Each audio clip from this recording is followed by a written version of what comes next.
Na função de segundo grau, uma das coisas principais que a gente estuda é o ponto de máximo e de mínimo, tá? Que muitos dos problemas que a gente vai estudar e que vai aparecer em Enem ou vestibular, eles têm a ver com essa parte aqui de ponto de máximo e de mínimo. Então, vamos lá. Então, eu tenho aqui só a função sem uma situação problema, mas eu vou, né, comentar o que seria a situação problema. Por exemplo, se eu tenho uma função do custo de produção, né, onde x são as unidades produzidas e C é o custo, tá? Então, é uma função, né, do custo em função da quantidade de unidades produzidas. O que posso pedir, tá? Eu posso pedir qual é o custo mínimo de produção, quantas unidades eu tenho que ter, eu tenho que fazer, a minha fábrica tem que produzir, né, para que eu tenha um custo mínimo, para que seja o menor possível, certo? Então, o que eu vou fazer? Sempre que falar em ponto de máximo ou de mínima, ou para que o custo seja mínimo, ou para que o lucro seja máximo, ou alguma coisa que tenha a ver com mínimo e máximo, vértice, tá? Então, essa é a dica. Então, vamos lá. O que eu vou calcular? O x do vértice e o y do vértice. Então, vamos ver. Quem é o x do vértice? O x do vértice é igual a menos b sobre 2 vezes a. Quem é o b? Menos 10. Então, menos 10 sobre 2 vezes 1, que vai dar menos com menos mais, 10 dividido por 2 vezes 1, que é 2, fica 5. Esse é o x do vértice. Quem é o y do vértice?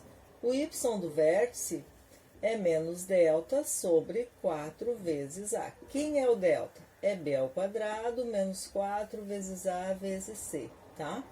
Sobre 4 vezes a. Como é que vai ficar isso, então? Então, vamos ver. Quem é o B? Menos 10. Quem é o A? 1. Quem é o C? 50. Isso vai gerar menos 200 e aqui vai dar 100. 100 menos 200 dá menos 100. Então, menos 100 sobre 4 vezes 1.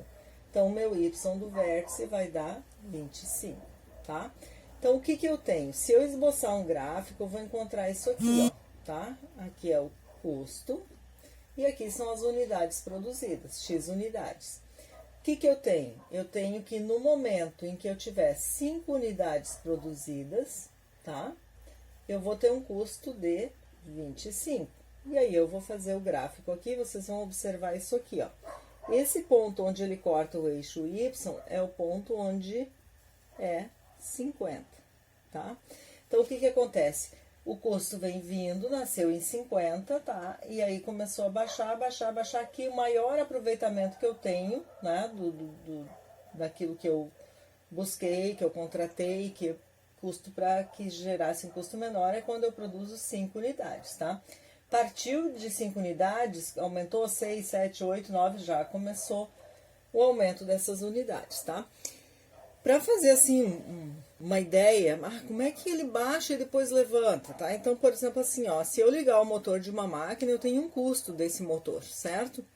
E daqui a pouco, em 5 unidades, essa mesma máquina consegue fazer. Se faz uma, se faz duas, se faz três, se faz 4, se faz 5, dá na mesma coisa. Porém, se precisar 6 unidades, e de repente eu tenho que ter mais alguma despesa, né? Então, daqui a pouco já aumenta. Então, eu tenho que ligar uma outra máquina ou contratar uma pessoa para fazer à mão essa 6ª unidade, sei lá.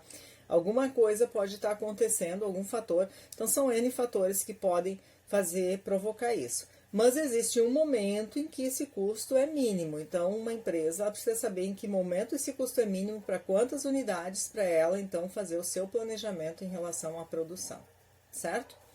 É isso aí, então, custo mínimo. Qual seria a pergunta se desse uma equação assim? Qual é o custo mínimo? O custo mínimo é 25, tá? Quantas unidades para que o custo seja mínimo? Unidades, 5 unidades, certo? Isso aí é essa parte de mínimo. Se fosse máximo, tá? O que aconteceria? Olha aqui. Se for máximo, por exemplo, eu posso perguntar em que momento uma bola que é jogada, ela atinge a altura máxima, né? Se eu fizer isso aqui, ó, por exemplo, ó, isso aqui dá uma forma de parábola, certo? Então, eu tenho um movimento assim, isso é uma concavidade voltada para baixo. O que eu tenho aqui? Mesma coisa, x do vértice, y do vértice. Vamos lá, x do vértice menos 10 sobre 2 vezes menos 1, tá? E aqui, então, vai dar... Desculpa, aqui era mais, tá? Então, o que vai acontecer aqui? Vai ficar menos 10 sobre menos 2, que vai dar 5, tá? Então, x do vértice é 5. Y do vértice menos b ao quadrado, que é 10 ao quadrado, menos 4 vezes a, que é menos 1, vezes o c, que não tem, então é 0.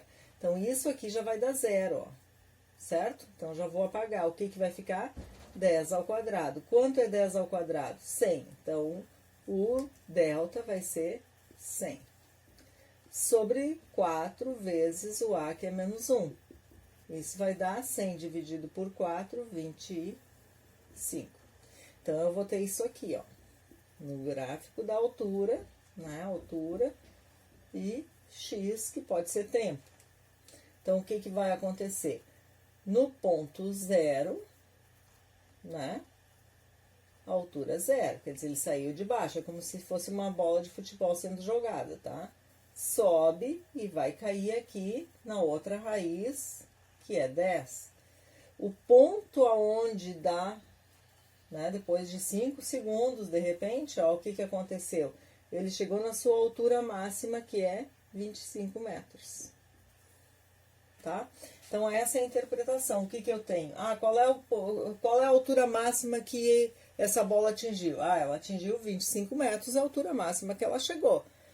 Depois de quanto tempo ela atingiu a altura máxima? 5 segundos, tá? Então, nesse ponto aqui, ela estava no máximo.